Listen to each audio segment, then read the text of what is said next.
Me llamo Serena Medax, tengo 34 años. Serví 11 años en el ejército como médica de combate en el 75º Regimiento de Rangers. Me desplegaron más veces de las que quisiera contar, y he enterrado a más amigos de los que jamás imaginé. Lo que nunca esperé, para lo que nunca me entrenaron, fue el día en que mi propia familia me arrastraría a los tribunales e intentaría borrar mi honor en público. La sala del tribunal estaba helada esa mañana, o tal vez solo era yo. Me senté al borde de un banco de madera, el aire denso con perfumes. Colonia y juicio. Mi hermana Clara estaba sentada al otro lado del pasillo, con las piernas cruzadas, impecable y sin inmutarse. A su lado, mi madre, Evelyn Medax, viuda del fallecido coronel Robert Medax. Se aferraba a su collar de perlas como si pudiera protegerla de la vergüenza de mi existencia. No estaba nerviosa. Esa sensación se había quemado en mí en algún lugar entre Kandahar y Ghazni, pero estaba consciente, hiperconsciente de las miradas, los suspiros, los murmullos apenas audibles. Y entonces llamaron mi nombre. Serena Medax, por favor, acuda al estrado. Me puse de pie lentamente, mis botas resonaron en el piso de mármol como disparos en un pasillo vacío. Llevaba mi antiguo uniforme azul marino, limpio y planchado. Y en el pecho izquierdo, exactamente 2 dedos por encima del corazón, llevaba la medalla de honor. Antes de que pudiera levantar mi mano derecha para jurar, mi madre se levantó de repente, violentamente, y gritó a través de la sala.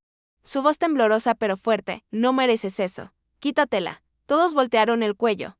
Hasta la taquígrafa dejó de escribir. Mi hermana ni se inmutó. En cambio, se inclinó y agregó con una sonrisa burlona: veterana falsa.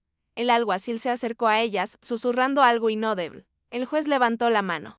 Pero no habló. Nadie lo hizo. Miré al frente. No discutí, no supliqué. Simplemente, alcé la mano, desabroché la medalla de honor de mi pecho y la coloqué sobre la mesa, junto al micrófono, con delicadeza y respeto, como si todavía fuera sagrada, aunque ellos no lo creyeran. La sala quedó en silencio absoluto. No se oyó el roce de papeles, ni el arrastrar de zapatos. Incluso el aire contuvo el aliento. Y fue entonces cuando noté que los ojos del juez bajaron hacia la placa y luego se elevaron lentamente para encontrar los míos. No dijo ni una palabra. No hizo falta. Ese momento en que dejé lo único que me mantenía atada al mundo fue lo más humillante que había hecho en mi vida. Y me habían disparado 2 veces, perdido 3 costillas y visto amigos desangrarse en un jambí en llamas. Pero nada se comparaba con eso. Mi propia madre gritándome, mi hermana llamándome fraude. Y nadie, ni una sola persona, que se levantara a decir que yo me había ganado eso. Me senté sin mirar a nadie. Mis manos se cruzaron en mi regazo. El espacio, donde había estado mi medalla, se sentía más frío que cualquier cosa que hubiera sentido en el extranjero. El abogado de Clara se puso de pie con confianza, se acomodó la solapa y dio un paso adelante. Su señoría, sostenemos que la señorita Medax, a pesar de sus afirmaciones de servicio, ha manipulado la herencia Medax durante un periodo de angustia emocional. Se mudó a la propiedad sin invitación bajo pretextos médicos y desde entonces ha intentado ejercer control sobre activos que legalmente no le pertenecen. Hizo un gesto hacia una pantalla, donde aparecía una foto granulada mía, sentada al borde de la cama de hospital de mi padre, sosteniendo su mano. Otra foto de mí, en el patio trasero, abriendo el viejo cobertizo de herramientas. Lo hicieron parecer como si hubiera irrumpido, como si me hubiera forzado a regresar a un hogar en el que una vez construí fuertes con almohadas. Continuó. Este caso no se trata de medallas militares ni arrebatos dramáticos. Se trata de derechos, de propiedad y la explotación de un anciano con salud deteriorada. Las palabras se deslizaron por el suelo como aceite sobre hielo, resbaladizas, frías, peligrosas. No dije ni una palabra. Mi abogado designado por el tribunal me había aconsejado no hablar. No aún. No hasta que pudiéramos presentar nuestras pruebas. Pero hasta ese momento ni siquiera nos habían dado la oportunidad. Me pintaban como un parásito manipulador. Y el tribunal asentía. Murmullos se extendían entre los espectadores. Algunos eran reporteros, otros amigos de la familia que no. Me habían hablado desde que me enlisté. Me miraban y luego desviaban la mirada. Una mujer negó con la cabeza. Otra susurró a su vecina. Sabía lo que pensaban. ¿Cómo se atrevía a presentarse con uniforme y esperar simpatía? No veían los años que pasé atendiendo soldados más jóvenes que yo, arrastrándolos por polvo, sangre y disparos, susurrándoles mentiras como «vas a estar bien». Aunque sabía que no lo estarían, no veían las noches que pasé junto a la cama de mi padre, cambiando sus vendajes, ayudándolo a respirar entre el dolor, esperando que dijera una palabra amable que nunca pronunció. En cambio, lo que veían era una desgracia. Una mujer con una medalla que no merecía. Una hija intentando robar una casa que no había ganado. Una soldado que aparentemente había fingido todo. Y los dejé creer. Eso por ahora porque yo sabía, algo que ellos no. Sabía que, a veces el silencio es más afilado que cualquier réplica. Y cuando llegue el momento, cuando la verdad finalmente atraviese la puerta, no necesitará gritar, solo tendrá que ser vista. Y ese momento estaba por llegar.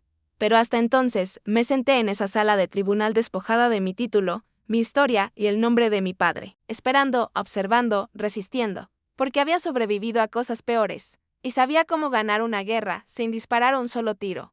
No todavía.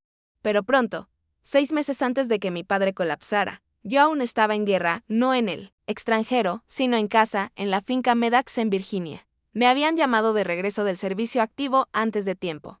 Decían que había sufrido un derrame cerebral leve o algo así. Llegué una tarde húmeda y encontré la casa silenciosa, demasiado silenciosa. Cuando entré, la sala estaba vacía, excepto por mi padre sentado en su sillón de cuero favorito. Parecía más pequeño. Como si alguien lo hubiera doblado, metiendo los bordes para que ocupara menos espacio. Me arrodillé junto a la silla y sentí el subir y bajar de su respiración. Extendí la mano hacia la suya. Se sentía frágil. Como una cuerda desgastada que se deshilacha en los extremos. Durante 8 años, mi padre apenas me había tocado. Llevábamos nuestra distancia como armadura, pero en ese momento, cuando cerró los ojos y rozé la punta de sus dedos, no se apartó. Se aferró, luego abrió los ojos y me miró. No habló. No fue necesario. Esa mirada lo dijo todo. Mi madre, Evelyn, estaba en el dormitorio. No salió. Cuando llegué, no salió durante días. La oí llorar junto a la ventana. Sollozos silenciosos detrás de puertas cerradas. Clara estaba al otro lado del país, en Austin, manejando una fusión corporativa que decía era urgente. No llamó, no visitó. Envió un mensaje días después, espero que se mejore. No llamé a nadie más. No les dije lo cerca que estuvo. No les dije que estaba allí sosteniéndolo, pidiéndole que respirara. Diciéndole una y otra vez, está bien, estás bien. Le mentí para que lo creyera. Se recuperó lento y desordenado. Durante 3 meses, me quedé en esa vieja casa de ladrillo con pintura descascarada y enredaderas crecidas. Dormí en su habitación de invitados, enjuagando parches del uniforme en el lavabo por las noches. Por las mañanas, lo ayudaba a sentarse. Le servía huevos y tostadas en una bandeja. Cambiaba sus bolsas de suero. Sostenía la linterna para él cuando apenas podía ver. Le secaba el sudor de la frente durante la primera ola de calor del verano y le frotaba la espalda mientras se dormía. En sus días malos, él estaba callado. En sus días mejores, me miraba tarde en la noche como si estuviera memorizando mi rostro. Una noche lo sorprendí mirando mi uniforme doblado sobre una silla. Susurró, lo hiciste bien. Estoy orgulloso. Tragué saliva con fuerza. No dije gracias. No dije nada. Solo asentí, parpadeé para contener las lágrimas y salí de la habitación. La comunidad susurraba que había regresado por la herencia. No veían que cada mañana despertaba para recomponerlo.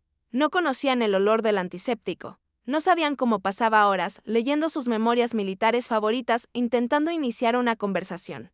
Él nunca me preguntó por las cicatrices de despliegue de metal. Nunca habló de la guerra. Nunca dijo una sola vez, Serena, eres la mejor de nosotros. Pero yo lo veía en él. Lo sentía en su apretón de mi mano. Fue en septiembre cuando cayó de nuevo, más fuerte esta vez. Así que la próxima vez, el personal del hospital me llamó primero. Bajé corriendo los escalones del porche con mi camisa del uniforme y botas de lluvia. Sin uniforme de gala. No necesitaba ceremonia entonces. Solo necesitaba llevarlo a salvo. Cuando llegó la ambulancia, mi madre apareció en la acera con pantuflas y bata. No habló cuando pasé apresuradamente para tomar la mano de mi padre de nuevo. Clara llegó volando 2 días después, y entonces murió. Sostuve su mano en la habitación del hospital. Le dije que estaba bien que descansara. Él apretó mis dedos una vez y soltó, me dejó esta casa. Heredé la carga y los ecos de silencio entre nosotros. Heredé la responsabilidad de mantener viva su memoria, mientras mi propia familia se volvía contra mí. Durante esos 3 meses. Aprendí más sobre él que cualquier ascenso medalla me hubiera enseñado. Aprendí paciencia. Aprendí humildad. Aprendí que, a veces lo más fuerte que puedes hacer es simplemente presentarte, y después de que murió. Me llamaron egoísta. Me llamaron manipuladora. Dijeron que me había aprovechado de su enfermedad. Me llamaron dueña de casa, no hija. Lo que no sabían era cuánto había sangrado cuidándolo. Lo que no sabían era cuánto lo sostuve en la guerra y en la recuperación. Lo que no sabían era que mi silencio mientras lo cuidaba era amor. no un motivo. No discutí. No publiqué fotos. No respondí a los rumores. Había aprendido antes que el ruido no puede ahogar la confianza. La confianza se construye en momentos de silencio. Pero cuando llevaron esas acusaciones a la corte, me di cuenta de que el silencio ya no bastaba. Me levanté de esa casa el día que murió. Salí con botas embarradas y el corazón magullado por la pérdida. Llevaba su memoria en el bolsillo del uniforme. Llevaba mi servicio y mi historia. Ahora los llevo aquí otra vez a ese tribunal. Solo que, esta vez no guardaré silencio porque sé lo que el silencio puede contener y lo que finalmente puede liberar cuando llega el momento adecuado. La escuché llorar junto a la ventana. Sollozos silenciosos detrás de puertas cerradas. Clara estaba al otro lado del país, en Austin, manejando una fusión corporativa que decía era urgente. No llamó, no visitó. Envió un mensaje días después, espero que se mejore. No llamé a nadie más. No les dije lo cerca que estuvo. No les dije que estaba allí sosteniéndolo, pidiéndole que respirara. Diciéndole una y otra vez, está bien, estás bien. Le mentí para que lo creyera. Se recuperó lento y desordenado. Durante 3 meses, me quedé en esa vieja casa de ladrillo con pintura descascarada y enredaderas crecidas. Dormí en su habitación de invitados, enjuagando parches del uniforme en el lavabo por las noches. Por las mañanas, lo ayudaba a sentarse. Le servía huevos y tostadas en una bandeja. Cambiaba sus bolsas de suero. Sostenía la linterna para él cuando apenas podía ver. Le secaba el sudor de la frente durante la primera ola de calor del verano y le frotaba la espalda mientras se dormía. En sus días malos, él estaba callado. En sus días mejores, me miraba tarde en la noche como si estuviera memorizando mi rostro. Una noche lo sorprendí mirando mi uniforme doblado sobre una silla. Susurró, lo hiciste bien, estoy orgulloso. Tragué saliva con fuerza. No dije gracias, no dije nada, solo asentí. Parpadeé para contener las lágrimas y salí de la habitación. La comunidad susurraba que había regresado por la herencia. No veían que cada mañana despertaba para recomponerlo. No conocían el olor del antiséptico. No sabían cómo pasaba horas leyendo sus memorias militares favoritas intentando iniciar una conversación. Él nunca me preguntó por las cicatrices de despliegue de metal. Nunca habló de la guerra. Nunca dijo una sola vez, Serena, eres la mejor de nosotros. Pero yo lo veía en él. Lo sentía en su apretón de mi mano. Fue en septiembre cuando cayó de nuevo, más fuerte esta vez. Así que la próxima vez, el personal del hospital me llamó primero. Bajé corriendo los escalones del porche con mi camisa del uniforme y botas de lluvia. Sin uniforme de gala. No necesitaba ceremonia entonces. Solo necesitaba llevarlo a salvo. Cuando llegó la ambulancia, mi madre apareció en la acera con pantuflas y bata. No habló cuando pasé apresuradamente para tomar la mano de mi padre de nuevo. Clara llegó volando 2 días después, y entonces murió. Sostuve su mano en la habitación del hospital. Le dije que estaba bien que descansara. Él apretó mis dedos una vez y soltó, me dejó esta casa. Heredé la carga y los ecos de silencio entre nosotros. Heredé la responsabilidad de mantener viva su memoria mientras mi propia familia se volvía contra mí. Durante esos 3 meses. Aprendí más sobre él que cualquier ascenso medalla me hubiera enseñado. Aprendí paciencia. Aprendí humildad. Aprendí que, a veces lo más fuerte que puedes hacer es simplemente presentarte. Y después de que murió, me llamaron egoísta. Me llamaron manipuladora. Dijeron que me había aprovechado de su enfermedad. Me llamaron dueña de casa. No, hija. Lo que no sabían era cuánto había sangrado cuidándolo. Lo que no sabían era cuánto lo sostuve en la guerra y en la recuperación. Lo que no sabían era que mi silencio mientras lo cuidaba era amor. No un motivo. No discutí. No publiqué fotos. No respondí a los rumores. Había aprendido antes que el ruido no puede ahogar la confianza. La confianza se construye en momentos de silencio. Pero cuando llevaron esas acusaciones a la corte, me di cuenta de que el silencio ya no bastaba. Me levanté de esa casa el día que murió. Salí con botas embarradas y el corazón magullado por la pérdida. Llevaba su memoria en el bolsillo del uniforme. Llevaba mi servicio y mi historia. Ahora los llevo aquí otra vez a ese tribunal. Solo que esta vez no guardaré silencio. Porque sé lo que el silencio puede contener y lo que finalmente puede liberar cuando llega el momento adecuado. Hubo un tiempo en que creí que mi padre me odiaba. No porque lo dijera, sino por lo fuerte que sonaba su silencio. Era mi último año de secundaria. Acababa de dejar la facultad de Derecho a mitad del semestre. No se lo conté a nadie hasta que ya estaba hecho. Recuerdo entrar a la cocina de nuestra casa con jeans, una sudadera con capucha y una bolsa al hombro. Mi madre estaba junto al fregadero, puliendo copas de vino que nunca usábamos. Mi padre estaba sentado en la cabecera de la mesa, leyendo el Wall Street Journal. No voy a volver, dije. Sin teatro. Sin discurso. Mi madre pausó medio respiro. Luego, siguió secando la copa como si no hubiera hablado. Mi padre bajó el papel una pulgada, justo para que sus ojos se encontraran con los míos. La decepción en ellos no dolió. Quemó. Ya la sentía apretando en mi pecho. ¿De qué hablas?, preguntó. Me retiré, respondí. Dobló el papel lentamente, deliberadamente, lo puso sobre la mesa, echó la silla hacia atrás y se levantó. Eres la primera Medax que abandona algo, dijo. Asentí. Me alistó. Dije. La habitación se rompió. El silencio fue tan afilado que pude escuchar el hielo derretirse en el vaso de agua a su lado. Caminó hacia mí con postura militar rígida, aún intacta. Entonces, antes de que pudiera retroceder, me dio una bofetada en la cara, solo una vez. No lo suficientemente fuerte para dejar moretón, pero sí para soltar algo. Quizás era respeto o miedo. O la última amenaza que me quedaba de ser su hija. No vas a tomar nuestro nombre y arrastrarlo por el barro, gritó. Me quedé firme. No lloré. No grité. Solo lo miré y dije, no lo estoy arrastrando por el barro. Solo ya no me escondo detrás de él. Su dio la vuelta y salió de la habitación. Mi madre todavía no había hablado. No se había volteado. Cuando me fui al entrenamiento básico 3 semanas después, ella no vino al aeropuerto, él no escribió, nadie llamó. Ni en la graduación, ni cuando gané mis galones, ni siquiera cuando mi nombre apareció en el Army Times después de mi primer despliegue. Actuaron como si hubiera desaparecido, pero no desaparecí. Cambié. Y fue en el desierto donde aprendí algo más. Algo que ninguna lección familiar me había enseñado. El silencio en zonas de guerra es mortal. Es el momento justo antes de que explote un jet. Es la quietud antes de que el disparo de un francotirador corte el polvo. Es el espacio entre los gritos cuando alguien se da cuenta de que está sangrando demasiado rápido para detenerlo. En casa, el silencio había sido el castigo. Con mi madre, era una asfixia lenta, una habitación en la que estabas, pero nunca eras reconocida. Con mi padre, era algo por lo que tenías que ganarte el camino de regreso. Pero en combate, el silencio era supervivencia, y a veces el silencio significaba que alguien había muerto antes de poder gritar. Así que aprendí a leer el silencio como un idioma. Aprendí a oír el temblor en la respiración, la diferencia entre disciplina y pánico. Me volví fluida en cosas que la gente no decía. Por eso, años después, cuando mi padre tuvo su primer derrame y no pudo formar palabras, no necesitaba que hablara. Ya entendía el silencio mejor que la mayoría entiende el sonido. Pero entonces, después de esa bofetada en la cocina, pensé que lo había perdido todo. Mi lugar, mi padre, mi valor. Lo que no sabía era que había cambiado su silencio por el mío propio. El ejército no me pidió que probara mi linaje. Me pidió que probara mi coraje. Y cuando lo hizo, lo di todo.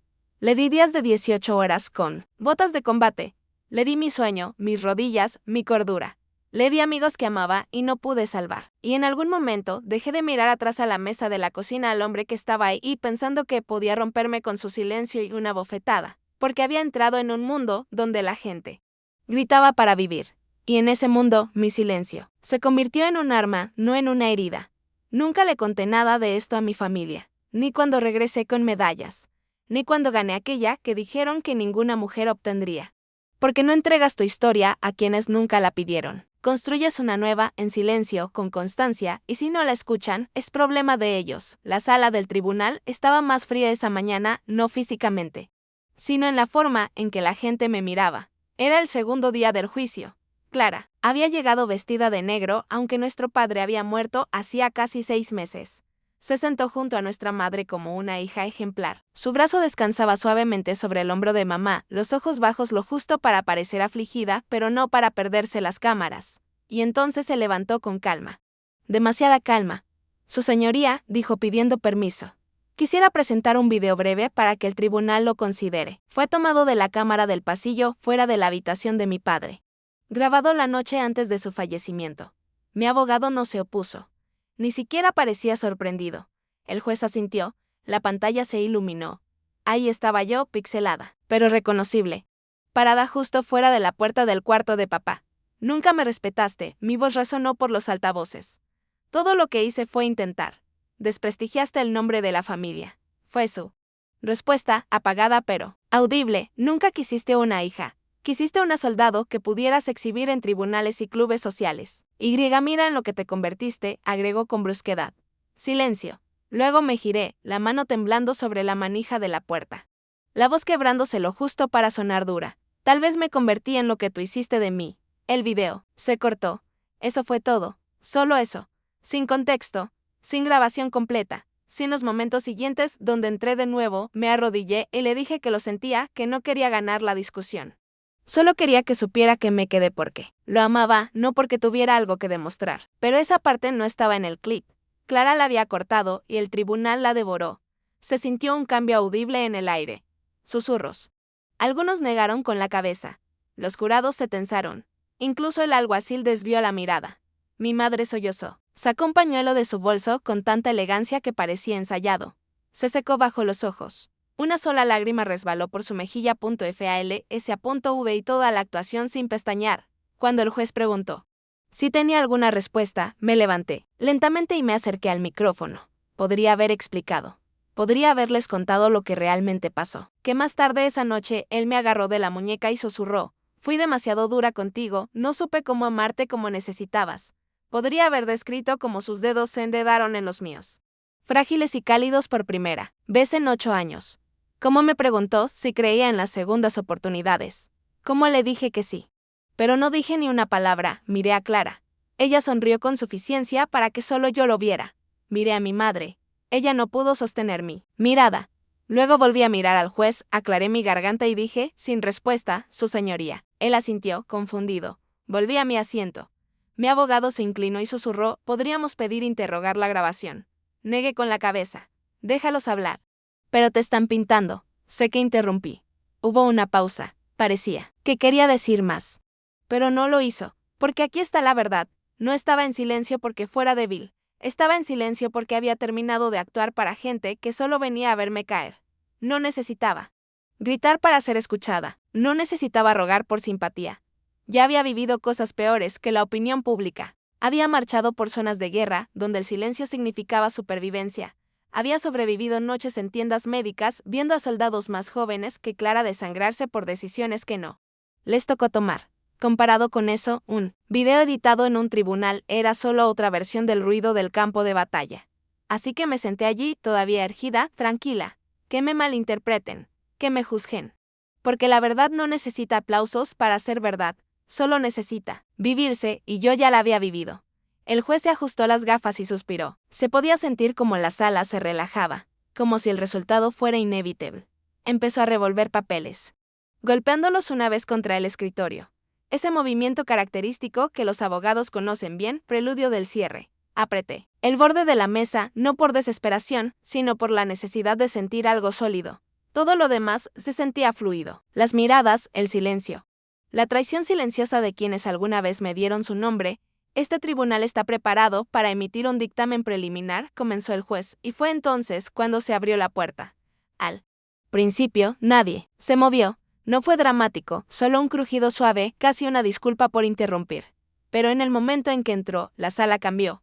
No caminó. Llegó, alto, casi imponente, su cabello plateado corto, hombros aún orgullosos pese a la edad, vestido no con traje civil, sino con su viejo uniforme militar. Limpio y planchado. Cada pin y cinta contaba una historia que ningún tribunal podía fabricar. General A. Bailingwood no lo había visto en 5 años. La sala pareció contener el aliento. Incluso el juez se detuvo, con la boca medio abierta. El hombre a mi lado, mi abogado. Susurró: ese es Linwood. El Linwood. Los labios de mi madre se entreabrieron. Su mano voló al pecho. El rostro de Clara palideció. Lo vi suceder segundo a segundo. La superioridad arrogante disolverse en algo que se parecía mucho al miedo. El general Linwood caminó hacia el centro de las salas sin invitación. No pidió permiso para hablar. Simplemente miró al juez. Y dijo: señor, tengo algo que decir. Ella no necesita probar nada hoy. Estoy aquí porque soy a quien ella salvó. Era la primera vez en días que todas las miradas en la sala se apartaron de mí. Él miró directamente a Clara, luego a mi madre, y después a mí. Su voz no tembló, quedé atrapado bajo los escombros, cerca de Kunduz, dijo. Nuestro convoy recibió fuego intenso. La mitad de los hombres se había ido, el radio estaba muerto, sangre por todas partes, y entre el humo, ella apareció sola, arrastrando a uno de nuestros chicos sobre su hombro. Rifle colgado en la espalda, bala en el muslo. Le dije que me dejara. Ella se negó. Hizo una pausa. Dijo: no dejamos a nadie atrás. Me llevó media milla. Le rogué que se salvara. Ella solo dijo, Señor. Todavía no está muerto. Mantengámoslo así. Nadie respiró. Volvió a mirar al juez. Sea cual sea el personaje que han pintado hoy, necesito que entiendan algo. Le debo la vida a ella. Y no lo digo a la ligera. Si Serena Medax dice que amaba a su padre. Así fue. Si dice que lo cuidó cuando nadie más lo hizo, es porque N actuó a punto y LL vive. Retrocedió. Silencio. Incluso la taquígrafa había dejado de escribir. El juez parecía atónito. Parpadeó varias veces como intentando reiniciar una mente bloqueada. Mi madre parecía haber envejecido 10 años en los últimos 10 minutos. Clara permanecía congelada. Los nudillos blancos contra el muslo. Pero yo permanecí quieta porque esto no era una vindicación, era simplemente la verdad finalmente permitida presentarse. El general Lingwood caminó hacia mí lentamente, deliberadamente. Cuando llegó, extendió la mano, me levanté y la tomé. Entonces hizo algo que nadie esperaba, me saludó con la mano. Cada músculo en su brazo preciso, cada respiración controlada, un gesto de soldado que no se da a la ligera ni se hace para las cámaras. El juez se levantó en silencio. Como si la gravedad en la sala hubiera cambiado. No sonreí, no lloré, pero sentí por primera vez en semanas como el peso en mi pecho se desplazaba lo suficiente para poder respirar de nuevo. Y en ese momento supe que podían destruir mi nombre, podían torcer los recuerdos. Pero nunca podrían reescribir la verdad de lo que llevaba dentro ni a quién había sostenido, porque el honor no es algo que cuelgas del cuello. Es algo que llevas en la columna cuando nadie te está mirando. Punto y L. General Lingwood no se sentó. Permaneció en el centro de la sala, inmóvil como un monumento, luego lentamente metió la mano en el bolsillo de su abrigo. Esto, dijo, es el paquete original de nominación para la medalla de honor presentado hace 7 años, no por mí, no por la unidad, sino por el coronel Franklin Medax. Lo sostuvo, una carpeta sellada con marcas gubernamentales, las alas e inclinó hacia adelante. El aire se cargó de repente, como electricidad estática antes de una tormenta. Me congelé. El aliento se me cortó en la garganta, no por sorpresa, sino por incredulidad. El maxilar de Clara se movió. Parpadeó confundida. Mi madre parpadeó más rápido, como si esperara que el momento desapareciera. Si podía acelerarlo, abrió la carpeta lentamente. Sacó un documento oficial nítido con un pesado sello dorado en la esquina inferior, en tinta azul que no se había desvanecido ni un poco. Llamar Franklin Medax, la firma de mi padre. La sala se agitó. Se oyeron teléfonos desbloqueándose. Clara sacó el suyo. Sus dedos se movían rápido sobre la pantalla. Podía adivinar qué buscaba. ¿Cuánto tarda en aprobarse una medalla de honor? ¿Se notifica a las familias? Las nominaciones son confidenciales. El general Lingwood continuó. El coronel Medax presentó esta nominación por canales clasificados. Fue durante el pico de un apagón regional. Me pidió que lo mantuviera en secreto. Lingwood hizo una pausa, cruzando la mirada conmigo. Dijo que no quería que el ejército la convirtiera en una imagen pública antes de que estuviera lista. Sentí que el suelo se movía ligeramente, no por dolor, sino porque había pasado años suponiendo que mi padre no creía en mí, solo, para darme cuenta ahora de que había luchado en silencio por mí, detrás de puertas cerradas a las que yo nunca tuve llave. Me había nominado hace 7 años y nunca me lo dijo. Nunca se lo contó a nadie. Lingwood se volvió hacia el juez. Señoría, esta nominación se perdió eventualmente en la burocracia. El expediente fue enterrado tras una reasignación, pero yo lo he guardado porque sabía que algún día ella podría necesitarlo. Bajé la mirada. Mi mano se movió sola y ahora descansaba sobre mi corazón, justo donde mi medalla de honor había colgado antes de quitármela. No necesitaba decir nada. La pregunta resonó en mi pecho. ¿Por qué me lo ocultó? No había visto esa versión de él en años. El hombre que me enseñó a andar en bicicleta.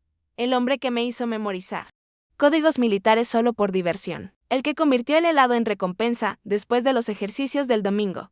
Ese hombre desapareció el día que dije que dejaría la facultad de Derecho. Esa fue la última vez que me dio una bofetada. No por rabia, sino por vergüenza, por decepción. Me llamó una desgracia. Me dijo que había humillado el nombre de los Medax, y me fui de ahora. Años después, estaba en una sala de tribunal con las lágrimas de mi madre como cuchillos y las acusaciones de mi hermana como ácido. Y aprendí que el hombre que me rechazó una vez intentó honrarme de la manera más alta posible, no públicamente, sino en silencio, en secreto y quizá, en su propio lenguaje, con amor. Clara alzó la voz. No hay prueba de que sea auténtico, podría ser falso. Lingwood se volvió más severo esta vez. Este paquete fue registrado en el sistema de archivos seguro de Fort Belvoir. Pueden verificar el número de referencia. Está todo allí, fechado, atestiguado. Sellado. El juez hizo un gesto para que la secretaria lo recogiera. Rose, la secretaria del tribunal, dio un paso adelante y tomó la carpeta suavemente de las manos de Linwood. El momento se sintió ceremonial. Sagrado. No miré a Clara. No miré a mi madre. Solo miré la carpeta, porque dentro no había solo pruebas. Era una confesión, una verdad que él no sabía cómo decir. O tal vez había estado esperando el momento adecuado. Quizás se le acabó el tiempo, pero ahora el mundo lo sabía. Y yo también. Hace 6 años. Camp Dodger. Hay lugares a los que tu mente no va hasta que algo la jala de regreso. Sentada en esa sala, viendo la carta de nominación en las manos del general Linwood. Ya no estaba en Virginia. Estaba bajo el calor del desierto otra vez. Equipo pesado en la espalda, rifle trabado, y la radio llena de estática. Operación halcón de cosecha. Éramos 6 al final. Solo yo, todavía recuerdo el olor a metal quemado. Tela chamuscada y el olor punzante del pánico. Se suponía que era un reconocimiento leve. Sin contactos, pero alguien dio información errónea. Entramos en una zona de muerte. La explosión se llevó a Reyes y Donovan en segundos. Arrastré a Steffet 50 yardas entre metralla, cubrí el cuello sangrante de Martínez con mi único vendaje seco, disparé atravesando 2 emboscadas. Lancé 5 bengalas de emergencia. Cuando finalmente llegó el Black Hawk, mis manos temblaban tanto que no pude cargar ni mi propia pistola. Tenía 19 años y era la única respirando. Me dieron de alta. Guardé silencio durante días. No dije una palabra hasta que Linwood me visitó en la sala de recuperación. No dijo estoy orgulloso. Solo se sentó. Dejó un pequeño papel con una frase, tu silencio salvó vidas. Supe después que alguien había presentado la nominación para la medalla de honor. Nunca supe quién. Nadie me lo dijo. Solo rumores en el pasillo. Ella debería haberla recibido. La política la bloqueó, demasiado delicado, lo creí que la rechazaron por lo complicado que fue todo. Yo era una chica de una familia conocida por abogados y diplomáticos, no soldados, ni figuras públicas, pero la verdad, llegó lentamente, como aceite filtrándose por las grietas. Semanas antes de la misión, papá me había enviado una carta. Nunca la abrí. Estaba enojada. No hablábamos hacía casi 2 años. Encontré esa carta, después de que empezó el juicio, todavía sellada. Amarillenta en los bordes. Cuando finalmente la abrí decía, no dejes que te conviertan en algo que no eres. Si quieres servir, sirve, no actúes. Ahora entendía lo que significaba. No había retirado la nominación para borrarme. Lo había hecho para protegerme. El general Linwood lo confirmó en un pasillo fuera de la sala ese mismo día. Tu padre no confiaba en el proceso. Dijo que vio lo que pasó con otros galardonados, los campamentos de prensa fuera de tu casa, las entrevistas que convertían el dolor en gloria. Dijo que te lo habías ganado. Pero no permitiría que Washington te convirtiera en un símbolo, para alimentar los titulares. Aparte la mirada. ¿Era protección o control? Una parte de mí aún no sabía. Pero otra parte, silenciosa, cansada, mayor. Entendía que el amor viene en formas extrañas. Algunos padres dicen estoy orgulloso. Otros escriben cartas que nunca abres. Algunos te hablan a través de documentos, viejos guardados en cajas fuertes polvorientas. Y a veces esconden tu mayor honor para que nadie más pueda explotarlo. De vuelta en Camp Dodger, durante esas sesiones informativas, me preguntaron si quería una ceremonia formal, con medalla o sin medalla, un reconocimiento. Rechacé. No porque no creyera que había hecho algo bien, sino porque aún no había hecho las paces con porque yo era la única que seguía respirando. Y tal vez, solo tal vez. Mi padre lo sabía. Volví a la sala del tribunal ese día, no como la hija rota que intentaba defenderse, sino como la soldado que había atravesado el infierno y salido al otro lado, sin necesidad de ser vista. Me despojaron de la medalla en público, pero recordé lo que Linwood dijo una vez. Algunas medallas se llevan en el pecho. Otras se llevan en la columna. Estaba junto a la ventana del juzgado cuando el general Linwood se unió a mí. La gente aún susurraba dentro, atónita por la revelación de la carta de la medalla de honor, pero mi mente estaba en otro lugar, en un sitio más frío, más pesado. Él no habló al principio. Solo me entregó algo doblado en 3 partes. Lo abrí lentamente.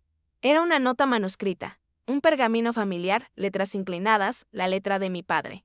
Solo 7 palabras, déjala vivir en paz, no en dolor. Debajo, una línea de instrucción dirigida directamente a Linwood. No dejes que la conviertan en otro sacrificio. No lloré, ni siquiera respiré. La voz de Linwood rompió el silencio. Me dijo que guardara los papeles bajo llave.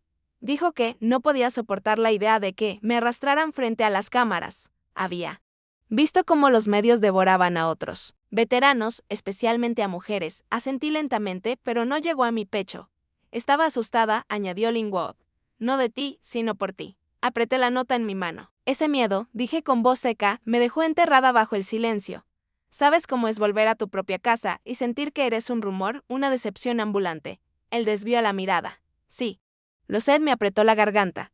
El silencio de mi padre. Su deseo de proteger tuvo un costo, me rechazaron en todas las cenas. Los susurros me seguían en las reuniones familiares. Clara me llamó la chica que huyó. Mi madre fingía que solo estaba de vacaciones largas. Nadie preguntó por qué me enlisté, nadie preguntó cómo. Dormía por las noches. En cambio, llenaron los vacíos con sus propias historias. Yo era imprudente. Una mancha en el nombre de los Medaks. La hija que abandonó Harvard Law por botas en el barro.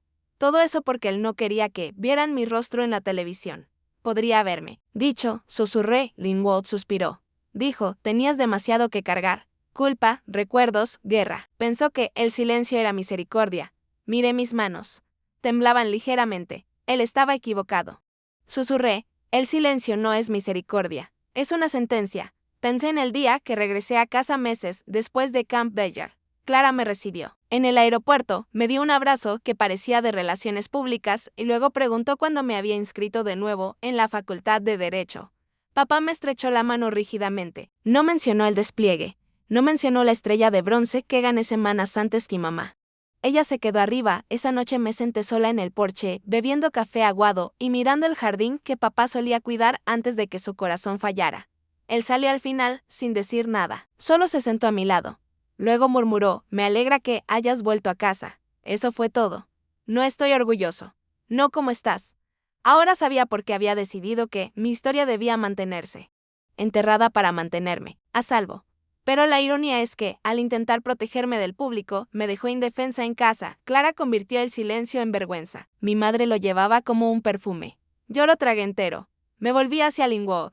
¿Por qué decidiste hablar ahora? Sus ojos guardaban algo antiguo, pesado. Porque tu padre murió y tu hija es viva. Me golpeó con fuerza. Había capas que no había visto. Mi padre no solo era controlador.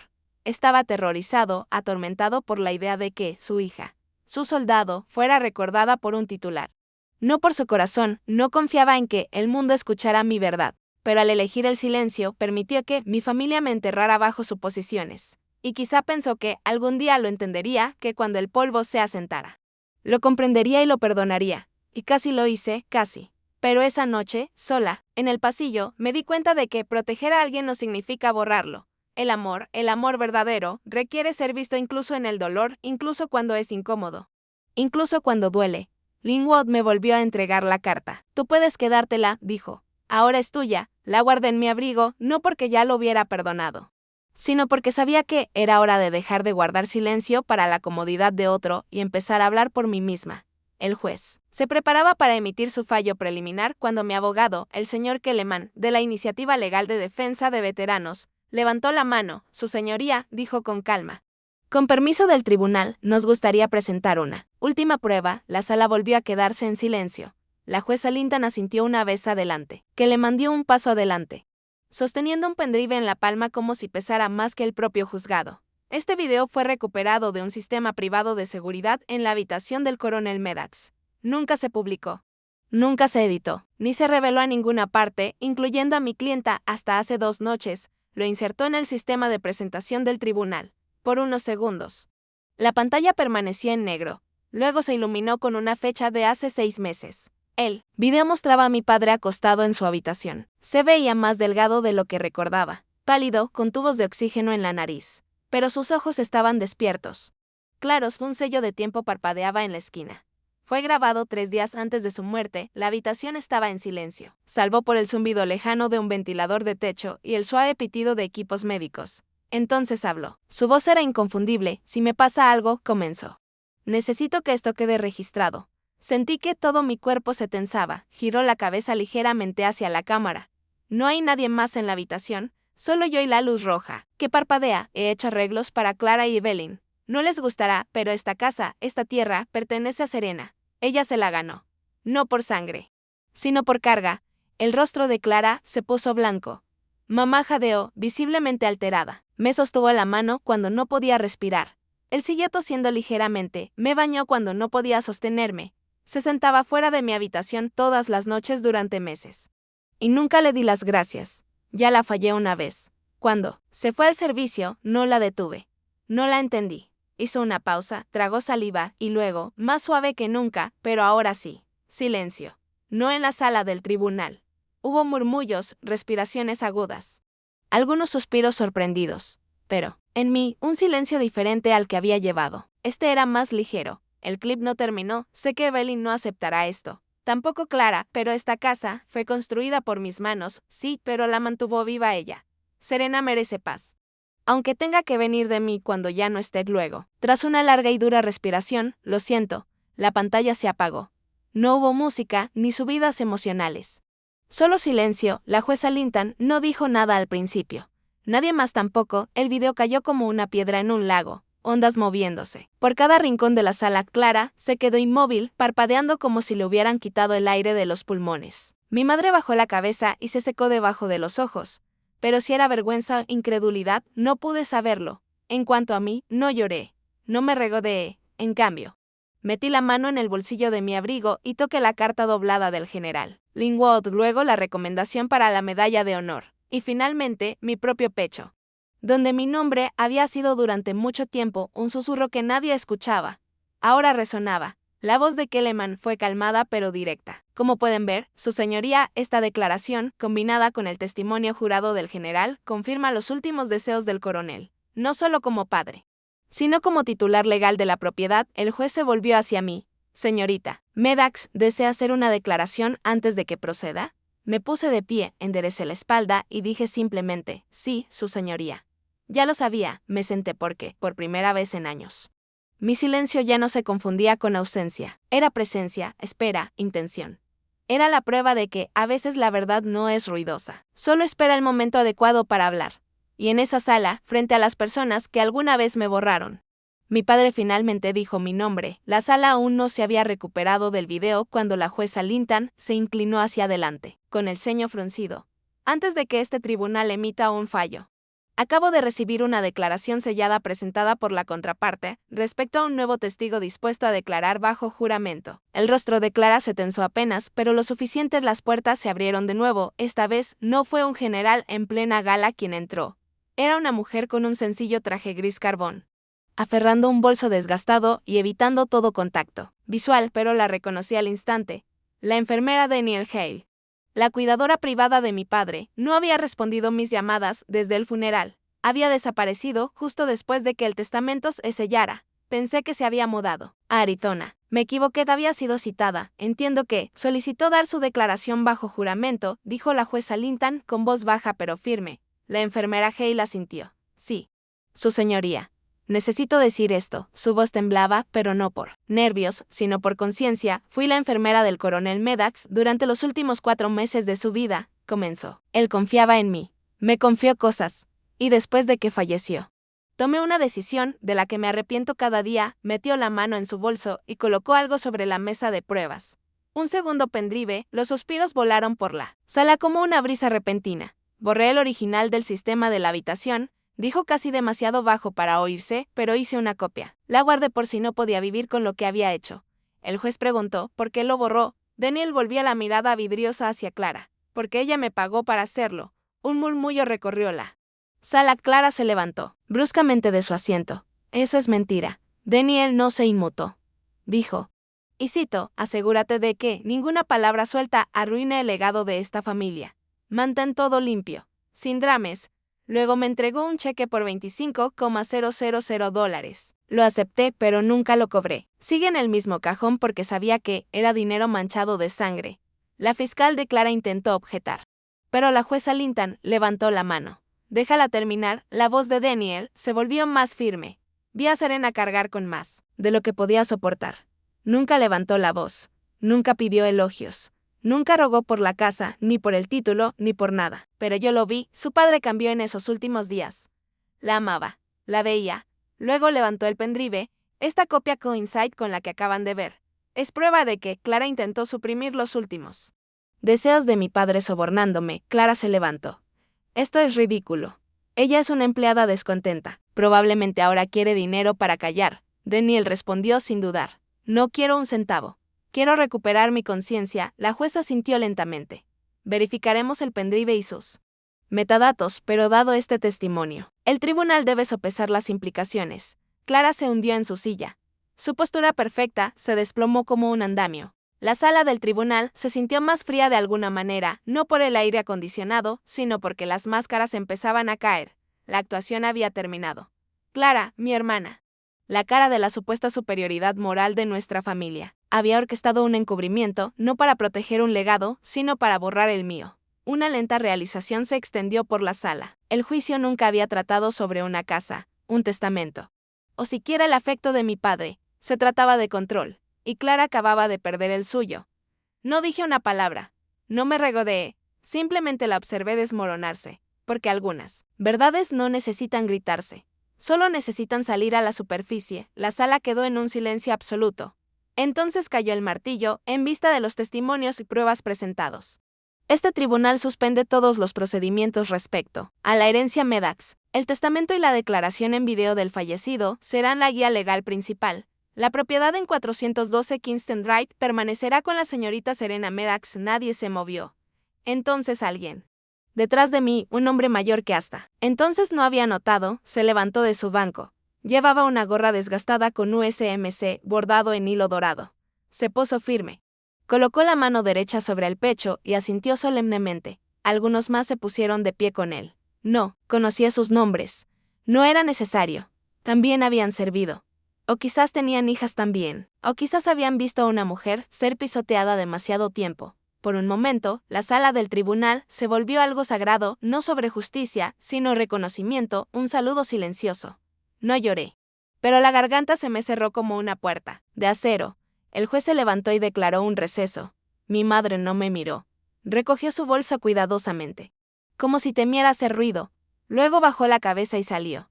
Nunca volteó hacia mí, y de alguna manera eso dolió más que todo lo que hizo Clara afuera de las escaleras del juzgado. La prensa se aglomeró. Destellos explotaron. Voces gritaban mi nombre. No me detuve. No saludé. Mi silencio seguía siendo la voz más fuerte que tenía. Clara estaba a varios metros de la multitud. Su cabello era impecable. Su maquillaje, inmutable. Cuando los micrófonos se acercaron a ella, no se echó atrás. En cambio, sonrió. Me detuve en el último escalón, justo al alcance del oído. Cuando la escuché hablar, todo lo que hice fue tratar de proteger el nombre de nuestra familia. Nunca mentí.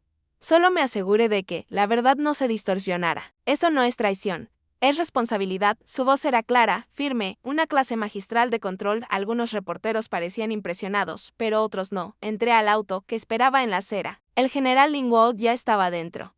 No dijo nada, solo miró hacia adelante con las manos cruzadas. Como alguien que ha asistido a demasiados funerales. ¿Esperabas que ella hablara primero?, pregunté. No, respondió. Pero esperaba que tú no lo hicieras. Y tenía razón. No lo hice.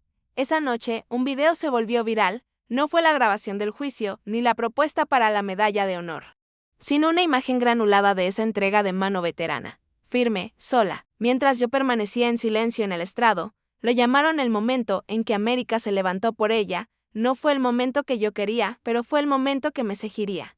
A la mañana siguiente, Clara ya había hecho 3 entrevistas, cada una más pulida que la anterior. Llevaba pendientes de perlas, un blazer azul marino, un tono firme. No robé nada, repetía.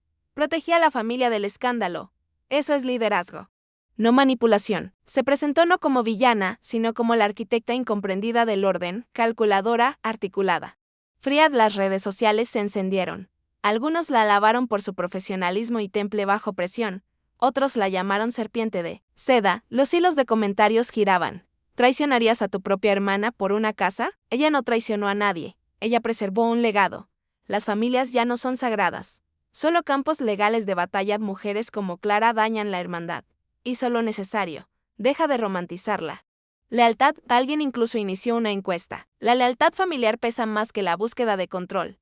Fue tendencia por 3 horas. No voté. No respondí ninguno de los correos ni los mensajes.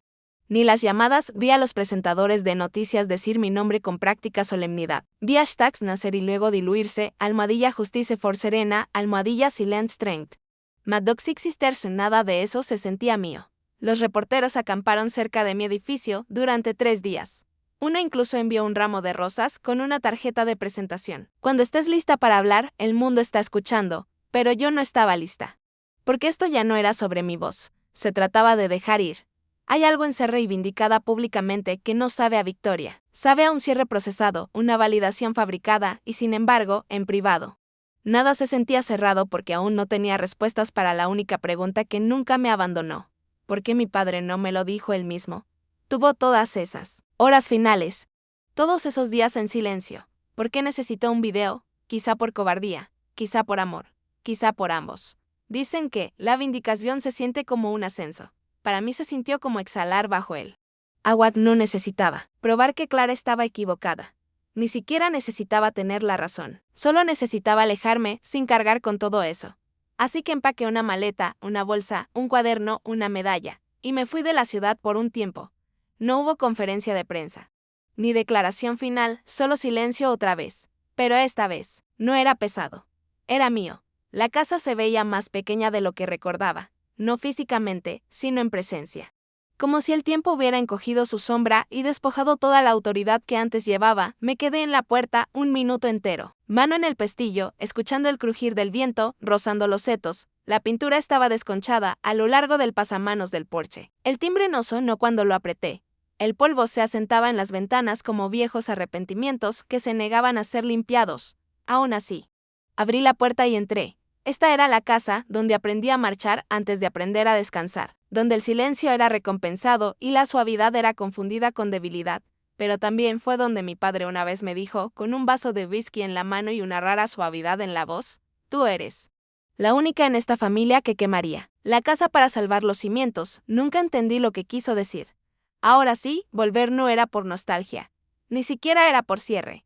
Era elegir dónde volvería a empezar bajo mis propios términos. La herencia ya era legal, pero la casa no se sentía mía. No hasta que decidí vivir en ella. No hasta que decidí no dejar que se pudriera bajo el peso del silencio de una familia.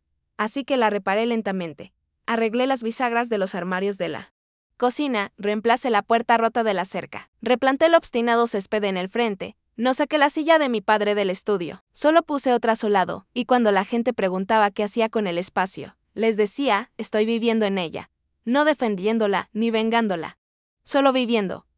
Parte de esa vida significaba dar lo que yo no recibí. Empecé a ir 2 veces por semana al centro de transición para mujeres veteranas al otro lado de la ciudad. No como oradora invitada, ni para contar mi historia. No conté mi historia, me senté al fondo. Llevaba café, dobles suéteres donados. Y cuando alguien lloraba, durante una sesión grupal, no intentaba arreglarlo. No ofrecía frases hechas ni terapia reciclada. Solo escuchaba. Porque lo único que siempre quise fue que alguien en mi familia se sentara conmigo en silencio y no me mirara como si estuviera rota. Así que me convertí en esa persona para otros. No por virtud, sino por comprensión algunos días después de esas sesiones. Manejaba a casa y me sentaba en el auto 20 minutos mirando la luz del porche preguntándome si mi padre estaría orgulloso o simplemente confundido. Pero, pensándolo bien, quizá esos 2 sentimientos no eran tan distintos. Hay un cajón en el dormitorio principal que nunca llené. El tercero desde arriba, acabado en roble. Ligeramente trabado en el lado izquierdo, antes guardaba sus gemelos. Su reloj de pulsera militar. Una foto de él y mi madre en algún evento formal donde ambos parecían preferir estar en otro lugar ahora. Guarda una sola cosa, la medalla, la que no pedí, no usé, no exhibí. No porque me avergonzara, sino porque no estaba hecha para la pared. Estaba hecha para el cajón. Donde las cosas viven en silencio y siguen importando. A veces, tarde en la noche, cuando no podía dormir, la abría, no para tocarla, solo para verla. Para recordarme que lo que pasó en Camp Ledger no estaba solo en mi cabeza. Que la sangre que vi, el aliento que perdí, el silencio que soporté, eran reales. Y que alguien, en algún lugar, lo había escrito. Un registro, aunque enterrado. Al lado puse una foto enmarcada de mi padre. No el retrato oficial con uniforme completo, sino otra diferente. Él lleva una camisa de franela, sosteniendo un avión modelo a medio construir en el patio trasero. Está riendo a media frase, con los ojos entrecerrados como si el sol lo hubiera sorprendido. No sé quién tomó la foto. Pero es la única donde él parece la versión de sí mismo con la que quizá habría hablado. Si la vida hubiera sido más simple. A veces, al mirar ese cajón, me preguntaba qué habría pasado si él me hubiera contado todo personalmente. Si me hubiera entregado la medalla, no la hubiera ocultado. Si hubiera enfrentado la reacción familiar. No me hubiera dejado hacerlo sola. Si me hubiera dicho, te lo mereces, y me hubiera mirado a los ojos. Pero la vida no viene con repeticiones, solo momentos. Y ese cajón, ese pequeño cajón sin importancia. Fue uno de ellos. No guardé la medalla para hacer las paces con el pasado. La guardé para recordarme que sobrevivir no requiere permiso, que el reconocimiento no siempre llega a tiempo, pero llega, y que a veces lo más desafiante que una persona puede hacer es mantenerse suave. No gané, solo me negué a perder, y eso es suficiente para mí. La silla plegable crujió cuando moví el peso, intentando mantenerme quieta al fondo del salón. El Memorial Fairhaven para veteranos siempre había sido formal, uniformes planchados, discursos aprobados. Una presentación que no cambiaba desde 2012. Pero este año fue diferente, decían que querían honrar a los héroes silenciosos. Esa fue mi única razón para asistir. No vine a hablar, no vine a ser vista. Solo quería sentarme entre otros que sabían lo que significaba dar demasiado y recibir muy poco a cambio. Llevaba un abrigo sencillo, sin pines, sin cintas. La medalla se quedó en mi bolsillo. Comenzó la ceremonia uno a uno. Se leían nombres, se contaban historias. Los aplausos llegaban en olas, respetuosos, contenidos. Reconocí a algunas mujeres del centro de apoyo. Mujeres que antes se estremecían al ser habladas, ahora erguidas mientras compartían sus historias. Bastaba con ser testigo, entonces. El maestro de ceremonias se acercó al micrófono con un cambio sutil en el tono. Hoy está aquí alguien, dijo, que nunca pidió el centro de atención, que se negó a que su silencio fuera confundido con debilidad. Ella no es solo una veterana. Es un faro para quienes quedaron en la oscuridad. Escucha cuando nadie más lo hace.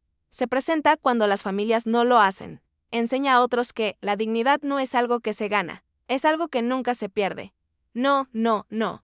Nod miró sus notas hacia abajo y luego levantó la vista, buscando. Entre la multitud, Teniente Serena Medax, dijo, la mujer que dio esperanza a quienes fueron rechazados por su propia sangre. Y entonces sucedió, uno a uno, la gente se levantó.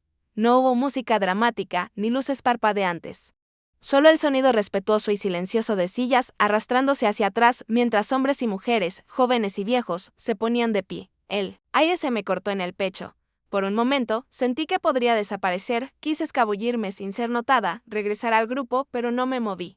Me quedé sentada, inmóvil. Mientras el salón permanecía en pie, y sin embargo, todo en mí se estaba moviendo. No lloré, no porque no estuviera conmovida, sino porque ya había llorado todas las lágrimas por no ser vista. Esto no era ser vista, de esto era ser reconocida. Y supe en ese instante que no tenía que subir allí a hablar para que entendieran lo que representaba, porque ya lo sabían. Los aplausos se desvanecieron, pero su peso quedó en mi abrigo. Metí la mano en el bolsillo y envolví mis dedos alrededor del frío borde de la medalla. No para mostrarla ni levantarla como prueba. Solo para sostenerla. La medalla estaba desgastada, los bordes un poco opacos por años de no ser tocada. Pesaba más de lo que recordaba. No la saqué. En cambio, me incliné hacia adelante en mi asiento y susurré, apenas lo suficientemente fuerte para que yo misma lo oyera. No necesitaba que dijeras las palabras, papá, nunca dijiste que creías en mí. Pero creíste en mí y eso fue suficiente. No, fue perdón, sentí que no fue triunfo, fue algo más silencioso. Como ver una cicatriz desvanecerse y darte cuenta de que ya no te estremece cuando alguien la toca. La luz del otoño se filtraba por las altas ventanas de vitrales, derramando tonos dorados sobre el piso de madera de afuera. Los árboles danzaban con colores, óxido, ámbar y destellos de llama, un tipo de cielo que te hace querer quedarte quieta y respirar. Durante años pensé que la sanación vendría en un gran momento, un discurso en un tribunal, un titular, una disculpa de un hermano, pero la sanación, aprendí, rara vez se parece a una línea de meta. A veces parece presentarte en un memorial y darte cuenta de que ya no necesitas invitación para pertenecer. A veces suena a silencio porque nadie cuestiona más tu valor y a veces se siente como una medalla en tu bolsillo, desgastada por el tiempo, pero aún cálida por la mano que nunca la soltó.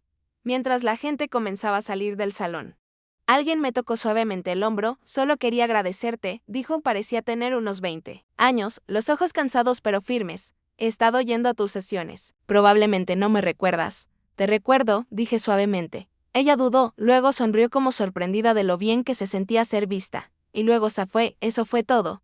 No hubo más discursos. Ni grandes finales, solo gente caminando en silencio hacia la tarde, llevando pedazos unos de otros consigo. Al salir, la brisa levantó ligeramente mi abrigo, como si el viento mismo intentara recordarme que ya no necesito cargar tanto peso. La medalla permaneció en mi bolsillo, pero ya no se sentía pesada. Antes de despedirnos, nos encantaría saber desde dónde nos estás viendo. Es una mañana tranquila con una taza de café caliente o una noche tardía donde historias como esta te hacen compañía. Cuéntanos en los comentarios, los leemos con gratitud. Y si esta historia tocó tu corazón, por favor considera suscribirte al canal, no solo para escuchar más historias como esta, sino para ser parte de una comunidad que aún cree en la bondad, la sanación y las segundas oportunidades. Gracias por compartir tu tiempo con nosotros hoy. Donde quiera que estés, esperamos que lleves esta historia contigo. Y recuerda, a veces el milagro no llama a tu puerta. Espera silencioso hasta que estés listo para abrir el corazón. Cuídate y nos vemos en la próxima historia.